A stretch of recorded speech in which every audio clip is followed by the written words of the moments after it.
نحمدہ و نصلی علی رسولہ الکریم اما بعد اعوذ باللہ من الشیطان الرجیم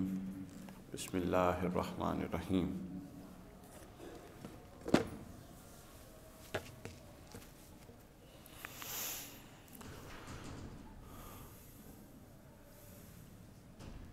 الرحمن علم القرآن خلق الانسان علمہ البیان صدق اللہ مولانا العظیم۔ ماہ رجب کے حوالے سے آج ہم انشاءاللہ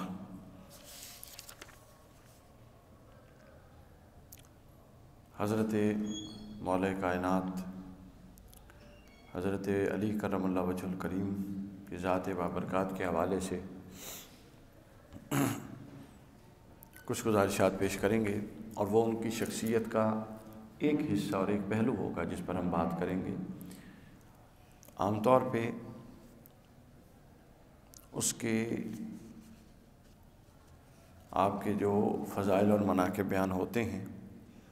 یہ والا جو پہلو ہے وہ اس سے ہٹ کے ہے تھوڑا، اور وہ پہلو ہے حضرت علی کرم اللہ وجہ الکریم کا علم بالقرآن۔ انسان کی عظمت یہ ہے کہ اللہ تعالیٰ نے فرمایا کہ الرحمن وہ رحمان ہے، علم القرآن اس رحمان نے انسان کو قرآن سکھایا ہے، قرآن پڑھایا ہے۔ علم یعلم پڑھانا سکھانا، اس نے انسان کو قرآن سکھایا ہے۔ خلق الانسان پھر اس نے انسان کی تخلیق کی ہے۔ علمہ البیان پھر اس انسان کو تخلیق کر کے اس نے انسان کو بیان گویائی کی قوت دی ہے۔ ان چار آیات میں چار عظیم چیزوں کا اللہ تعالیٰ نے تذکرہ فرما دیا اختصار سے، کہ یہ جو چار آیات ہیں مختصر، ان میں چار عظیم ترین چیزیں ہیں۔ پہلی عظیم ترین چیز خود رب قادر کی ذات پاک ہے، جس کا اس نے ابتدا میں تذکرہ فرمایا، اور پھر اس کے ناموں میں عظیم ترین نام ہے جو خود اس کو بڑا پسند ہے، الرحمن۔ پھر دوسری بات فرمائی الرحمن علم القرآن، کہ جتنی کتابیں ہدایت کے لیے اللہ نے نازل فرمائی ہیں، انسانیت اور بشریت کی ہدایت کے لیے اس نے جتنے اہتمامات فرمائے ہیں، ان تمام اہتمامات میں سے سب سے بڑا اہتمام وہ قرآن ہے۔ ہم صاحبان قرآن ہیں، اہل قرآن ہیں، لیکن ہم دنیا کی ہر شے پڑھتے ہیں سوائے قرآن کے۔ قرآن کے اندر ہدایت، یہ کتاب ہدایت ہے، جب آپ اس کو پڑھتے ہیں تو اس کا ہدایت دینے کا ایک اپنا انداز اور اپنا اسلوب ہے۔ ہم جن کتابوں کو پڑھنے کے عادی ہو چکے ہیں، اگرچہ کہ قرآن کا اسلوب اس سے ہٹ کے ہے، مگر بات کو سمجھانے کا اور دل میں راسخ کرنے کا جو قرآن کا انداز ہے وہ بڑا نرالا اور منفرد انداز ہے۔ اور یہ ہو کیسے سکتا ہے کہ انسان کا خالق انسان کی ہدایت کے لیے ایک کلام اور کتاب نازل کرے، اور انسان ہدایت کی نیت سے اس کو پڑھے اور انسان کو ہدایت حاصل نہ ہو؟ یہ ہو نہیں سکتا، یہ محال ہے۔ تو دوسری عظیم چیز، پہلی عظیم چیز الرحمن، اس کے ناموں میں سے عظیم ترین نام۔ دوسری عظیم ترین چیز علم القرآن، ہدایت ناموں میں عظیم ترین ہدایت نامہ اور آخری ہدایت نامہ۔ خلق الانسان، مخلوقات میں عظیم ترین مخلوق انسان۔ ان چار آیتوں میں نے عرض کیا چاروں چوٹی کی چیزیں۔ اللہ نے ہر مخلوق کو پیدا کیا، لیکن کسی کے ساتھ احسن تقویم نہیں کہا۔ انسان کو پیدا کر کے فرمایا کہ ہم نے اس کو بہترین ساخت پر، ایک بہترین سٹرکچر پر اور ایک بہترین حیت پر پیدا فرمایا۔ اچھا، اور یہ آپ بہترین، آپ والا میرے والا بہترین نہیں ہے جو ہم کہتے ہیں،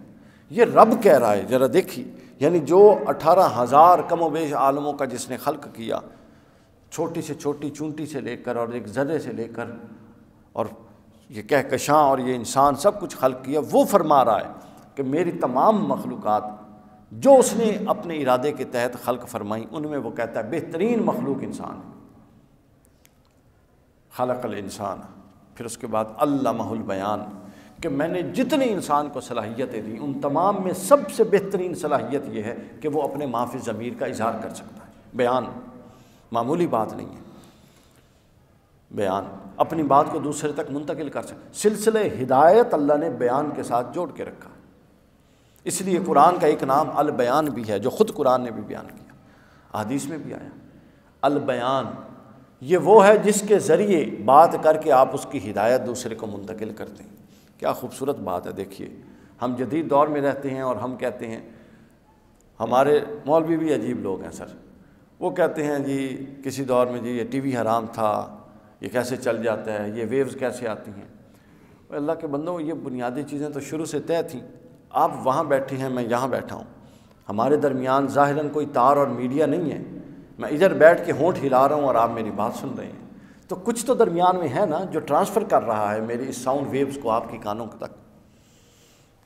کچھ تو ٹرانسفر کر رہا ہے ساؤنڈ ویوز کو، وہاں تک پہنچا رہا ہے۔ تو میڈیا تو بہرحال موجود ہے، تو البیان کے بڑے اثرات ہیں، اس لیے قرآن کو البیان کہا۔ حضرت علی کرم اللہ وجہ الکریم کی ذات پر جب ہم آتے ہیں تو اللہ تعالیٰ نے حضرت مولا کائنات کو کئی فضائل، بے شمار فضائل، اور ایسے فضائل جس کا کوئی میچ نہیں، میچ لیس شخصیت اور پرسنالٹی، یعنی جن کے فضائل کا کوئی شمار نہیں، ان میں عظیم ترین فضیلت ان کا علم بالقرآن تھا۔ قرآن میں جو حضرت علی کو وہ رسوخ حاصل تھا وہ کسی اور کو رسوخ حاصل نہیں تھا۔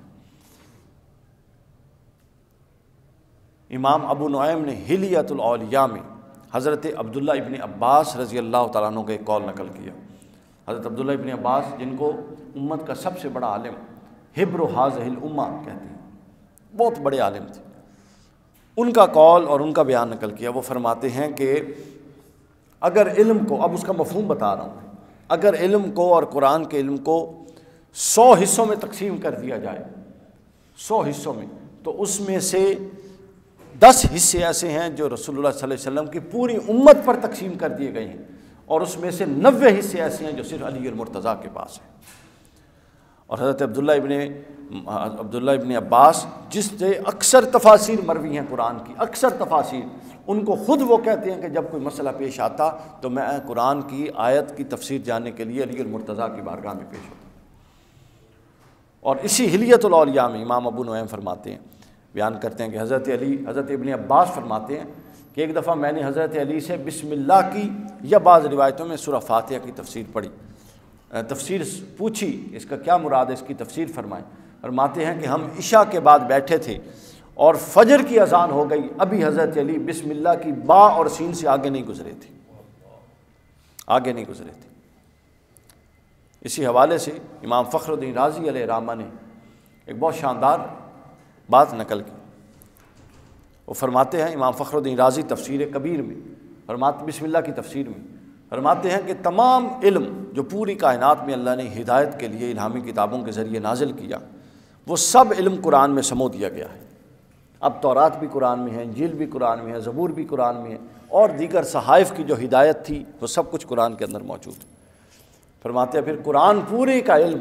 اور پورے کی ہدایت سورۃ فاتحہ کے اندر محصور ہے۔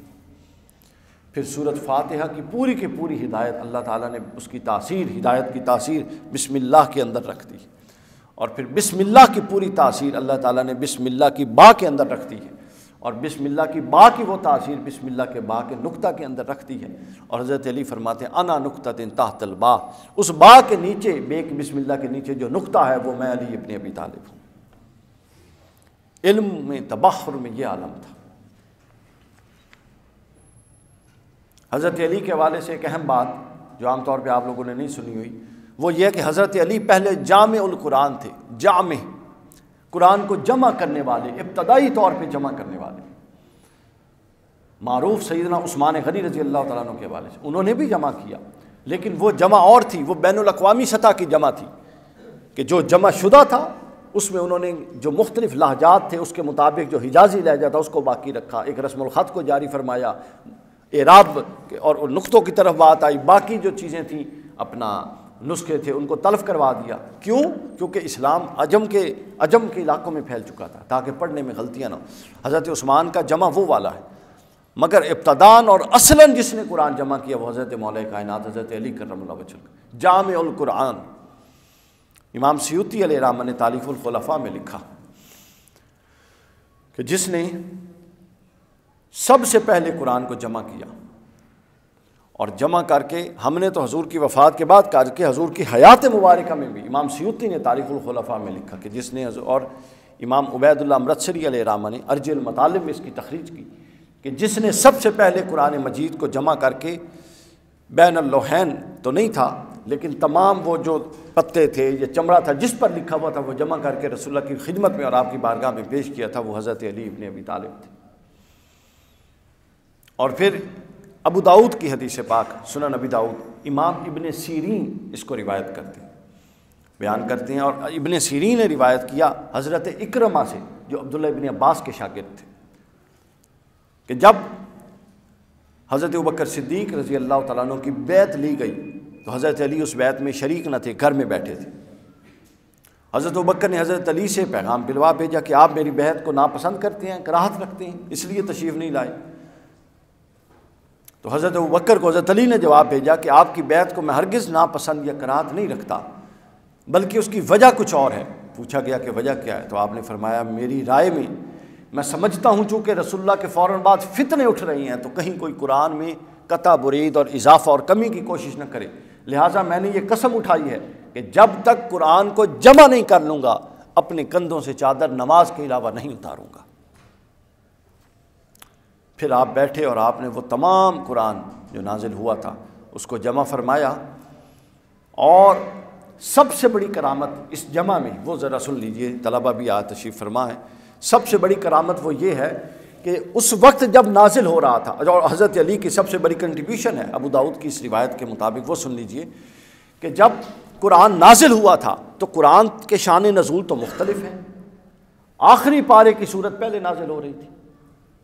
پھر 30ویں پارے کی صورت دوسری نازل ہوئی، یوں ترتیب سے اپنے اپنے مواقع اور ضرورت کے مطابق قرآن نازل ہوا۔ تو اس وقت سارا کا سارا قرآن جو کوئی جانتا تھا وہ ترتیب نزولی کے مطابق جانتا تھا، یہ کسی کے علم میں نہیں تھا کہ ترتیب نزولی تو سب جانتے تھے، یہ کوئی نہیں جانتا تھا کہ اس ترتیب نزولی کی حقیقی ترتیب توقیفی کیا ہوگی جس ترتیب سے یہ قرآن عرش پر اور اللہ کے علم میں اور بیت المعمور میں لکھا ہوا تھا۔ وہ یہ ترتیب ہے جس کے پاس جو ترتیب آج ہمارے پاس قرآن کی موجود ہے، یہ کوئی اجتہادی ترتیب نہیں ہے بلکہ یہ رسول اللہ صلی اللہ علیہ وسلم کی ہدایت کے مطابق لگائی گئی ترتیب ہے اور وحی کی روشنی میں لگائی گئی ترتیب ہے۔ مگر آپ کو یہ بتانا ہے کہ یہ ترتیب تمام جملہ صحابہ کرام میں سے کسی کے علم میں نہ تھی۔ سب سے پہلے جس نے جمع کر کے قرآن 6 ماہ میں جناب رسالت مآب کے بعد امت کو پیش کیا اور ترتیب توقیفی کے مطابق پیش کیا، ترتیب نزولی کے مطابق نہیں پیش کیا، وہ حضرت علی ابن ابی طالب تھے۔ یعنی اب دیکھیے، کیونکہ حضرت علی نے فرمایا تھا کہ ہر صبح کو جو آیت نازل ہوئی ہے اور ہر شام کو جو نازل ہوئی ہے مجھے پتا ہے کہ یہ صبح کو آئی ہے یا شام کو آئی ہے، جو آیت نازل ہوئی وہ سردیوں میں نازل ہوئی ہے یا گرمیوں میں نازل ہوئی ہے، میں جانتا ہوں کہ وہ سردی میں ہوئی ہے یا گرمی میں، میں جانتا ہوں کہ ایک آیت حضور گھوڑے کے اوپر موجود تھے نازل ہوئی ہے، آپ کا پاؤں رکاب پہ تھا نازل ہوئی ہے یا آپ کا پاؤں زمین پہ تھا نازل ہوئی ہے، میں جانتا ہوں کہ اس آیت کا شان نزول کیا ہے، میں جانتا ہوں کہ یہ آیت کس کے بارے میں نازل ہوئی ہے، میں جانتا ہوں کہ اس آیت کے معنی ظاہری کیا ہیں اور اس آیت کے معنی باطنی کیا ہے۔ یعنی رسول اللہ صلی اللہ علیہ وسلم سے ایسے ہی آپ کو باب العلم نہیں کہا بلکہ یہ باب العلم کا امت پر احسان ہے کہ رسول اللہ صلی اللہ علیہ وسلم کے بعد جب ترتیب توقیفی پر قرآن کی جمع کا معاملہ آیا تو اس وقت جو شخص پہلا تھا جس نے امت کو ترتیب توقیفی کے مطابق سب سے پہلے قرآن جمع کر کے پیش کیا وہ حضرت علی ابن ابی طالب تھے۔ ابو داؤد کی اس حدیث کی میں نے تھوڑی سی وضاحت کر دی۔ کیوں وضاحت کر دی؟ چونکہ اس کے آخر میں ایک حصہ ہے۔ امام ابن سیرین نے کہا، چونکہ ابن سیرین راوی تھے اور اکرمہ سے روایت کر رہے تھے، اکرمہ سے پوچھتے ہیں کہ کیا وہ جو جمع ہوا تھا حضرت علی کا قرآن کا جمع وہ اس ترتیب کے مطابق تھا جس سے نازل ہوا تھا؟ تو حضرت علی ابن ابی حضرت امام ابن سیرین فرماتے ہیں کہ اس کے حضرت اکرمہ فرماتے ہیں کہ اس کے مطابق نہیں ہوا تھا بلکہ وہ ایک خاص مقصد کے تحت ترتیب نزولی سے نازل ہوا، اس کے بعد اگر جن و انس مل جائیں تو اس ترتیب نزولی کو دوبارہ سے اس ترتیب کے مطابق نہیں لگا سکے، چونکہ وہ جس نظم سے اللہ نے نازل کرنی تھی کر دی، پھر وہ نظم اور وہ ترتیبیں محو کر دی گئیں۔ ابتدائی آیتیں بھی یاد رہیں، آخری آیتیں بھی یاد رہیں، محو کر دی گئیں، چونکہ مقصود پھر بعد ازاں اس ترتیب کو رکھنا تھا جو آج ہے۔ توقیفی ترتیب یہ تھی، بیت المعمور پہ جو لکھا ہوا تھا اس میں ترتیب یہ تھی، جو قلب محمدی پر بعد ازاں حضور کے آخری سال میں 2 دفعہ جبرائیل علیہ السلام نے دورہ کیا، اس کی ترتیب یہ تھی۔ تو لہٰذا آپ دیکھیے اب دورہ جبرائیل رسول اللہ کے ساتھ کر رہی ہیں، مگر رسول اللہ کے ظاہری طور پہ تشریف لے جانے کے بعد اس ترتیب توقیفی کے مطابق قرآن کو ترتیب دے کے امت کو پیش سب سے پہلے علی ابن ابی طالب کر رہے ہیں۔ یہ وجہ تھی کہ آپ کو فرمایا گیا کہ آپ باب العلم ہیں، باب العلم ہیں۔ اور امام خوارزمی سے بھی یہ روایت آپ نے فرمایا یہی کہ میں قسم اٹھائی کہ جب تک قرآن کو جمع نہ کر لوں، تو میں نے تھوڑی اس کی شرح کر دی کہ سب سے پہلے جس نے قرآن کو جمع کیا تھا اور جامع قرآن تھے وہ حضرت علی ابن ابی طالب تھے۔ امام طبرانی نے المعجم الاوسط آخری روایت ہم بیان کرتے ہیں، معجم الاوسط میں حضرت ام المومنین ام سلمہ سے روایت کیا کہ جب حضور علیہ الصلوۃ والسلام کو میں نے فرماتے ہوئے سنا، حضور فرما رہے تھے ان ام سلمہ قالت سمعت رسول اللہ صلی اللہ علیہ وسلم یقول علی مع القرآن والقرآن مع علی، کہ علی قرآن کے ساتھ ہے اور قرآن علی کے ساتھ ہے۔ واہ واہ، یہ نسبت اور یہ تقرب الی القرآن یہ حضرت علی کے علاوہ منصوص طریق پر، ویسے تو ہر صحابی حافظ تھا اور عالم تھا، لیکن منصوص طریق پر کہ رسول کی زبان نص آ جائے، یہ حضرت علی کے علاوہ کسی کے حق میں نہیں آیا کہ جس کے بارے میں یہ نص کے ساتھ کہہ دیا گیا ہو کہ یہ شخص قرآن کے ساتھ ہے اور قرآن اس کے ساتھ۔ اور ترمذی کی حدیث حضور شیخ الاسلام نے بھی اس کی تخریج کی کہ اللہ تعالیٰ نے فرمایا کہ حضور نے دعا فرمائی اور اللہ نے قبول فرمائی کہ اے باری تعالیٰ حق جس طرف ہو، علی جس طرف موڑے حق کو اس طرف موڑ دے۔ یعنی اب ہر شخص جہاں پر کھڑا ہے آپ کو دیکھنا ہے، آپ کو عقل اور فکر کا استعمال کرنا ہے کہ وہ حق پر ہے یا نہیں ہے۔ اس کائنات میں رسول اللہ کے بعد ایک ایسا شخص ہے کہ وہ جہاں پر کھڑا ہے اس کے کھڑا ہونا اس بات کی دلیل ہے کہ حق اس طرف ہے، اور وہ علی ابن ابی طالب ہے۔ جس طرف حضرت علی ہوں گے حضور نے فرمایا کہ اللہ حق کو ادھر پھیر دے، یعنی اب علی حق کا محتاج اس طور پہ نہ رہا، ویسے تو سارے ہی ہیں مگر اس طور پہ کہ حق کو علی کے ساتھ یوں جوڑ دیا گیا کہ جہاں علی چلتا ہے حق اس کے ساتھ چل کر جاتا ہے۔ اور آگے فرمایا القرآن مع علی والعلی مع القرآن یہ الگ لا یفرقانی حتی یارد علی الحوض، اور قرآن اور علی کبھی الگ نہیں ہوں گے حتیٰ کہ یہ حوض کوثر پر میرے پاس پہنچ جائیں گے۔ لہٰذا مدار نجات اہل بیت اطہار اور حضرت علی اور اس کے ساتھ قرآن، ان دونوں چیزوں کو جوڑ کے ہے۔ ہمارے ہاں چونکہ ٹکڑے ہو گئے، حضرت علی جن کے پاس ہیں وہ قرآن کے نیڑے نہیں لگتے، اور جن کے پاس قرآن ہے وہ کہتے ہیں علی دے نیڑے نہیں لگنا، تو یہ چیز خطرناک ہے اور خرابی کا باعث۔ تو اہل بیت اور قرآن ان دونوں کو ملا کر چلانے میں دنیا و آخرت میں خیر ہے۔ وما علینا الا البلاغ۔